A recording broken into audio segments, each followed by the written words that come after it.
2017 पासून जे HLL company चालू केलेली आहे महाराष्ट्रामध्ये शासनाने, हे प्रोजेक्ट आता सध्या गव्हर्नमेंट बंद करण्याच्या मार्गावर असल्यामुळं बरेच 6 ते 6,500 युवक महाराष्ट्रामध्ये बेरोजगार होत आहेत.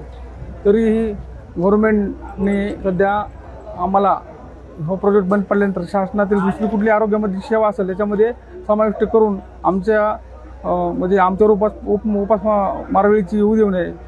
किंवा दुसरी गोष्ट, आम्ही 2017 पासून शासनाच्या सगळ्या योजनेमध्ये काम केलेलं आहे. म्हणजे PHC लेवल असेल, RS असेल, कोविडच्या काळामध्ये आम्ही खूप काम केलेलं आहे. तरी शासनाने आम्हाला बेरोजगार करू नये. 2017 पासून जे HLL कंपनी चालू केलेली आहे महाराष्ट्रामध्ये शासनाने, हे प्रोजेक्ट आता सध्या गव्हर्नमेंट बंद करण्याच्या मार्गावर असल्यामुळं बरेच 6 ते 6,500 युवक महाराष्ट्रामध्ये बेरोजगार होत आहेत.